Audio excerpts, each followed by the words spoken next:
As the new year rung out, social media was full of people with unfounded optimism that the end of 2020 was going to be the end of all their problems. 2020 sucked, so they felt like it's time to celebrate because it's over. Yet, what is actually different? Sorry to burst your bubble, but 2021 won't magically fix your problems. The time and the date may have changed, but realistically, nothing else has. I don't want to be pessimistic, but we need to be realistic, and only when we truly accept what the situation is that we're in, can we then work out how to be optimistic about it. This same phenomenon happens every year. However, I notice it more so than ever this year due to the impact of 2020. There's nothing wrong with deciding that this is a moment in my life that I'm going to change. However, if you've done nothing about it and you aren't planning to do anything about it, then nothing will happen, and you're only setting yourself up for a letdown. The problem is twofold. On one end, we have the things that we can change, and on the other, we have things that we cannot. Let's start with what we can't control. Barely anything has changed out there in the world. Just because the vaccines have started to be used, there hasn't been time to see an impact. Realistically, it's going to be quite a while before enough of the general population has got the vaccine for it to have a major impact. For most of the world, the outbreaks are actually growing at present, and the situation isn't great, and there are more and more restrictions coming in. There are also more strains of the virus which the vaccine might work for, but then it also might not. And with each strain, they seem to be more and more extreme than before. So just in general, going into 2021, we're not in a state where any of this is behind us or anywhere near close. But for most of us, there's nothing we can do about any of that. We just have to make the most of the situation we are in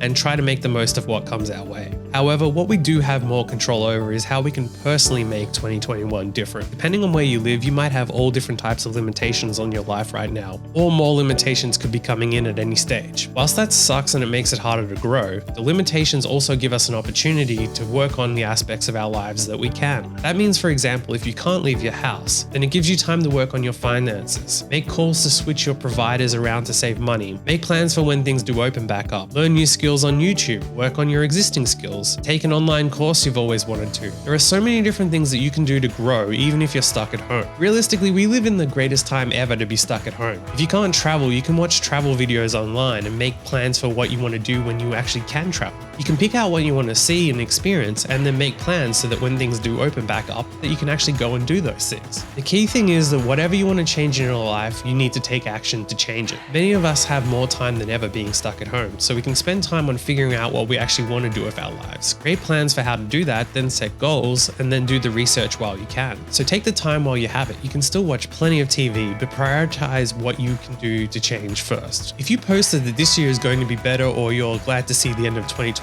then do something about it. Otherwise, you're just going to be saying the same thing next year and the year after that and the year after that and so on. Make the worst of what you've got, and this could be the best year of your life. And hey, my New Year's resolution for you is to like and subscribe this video.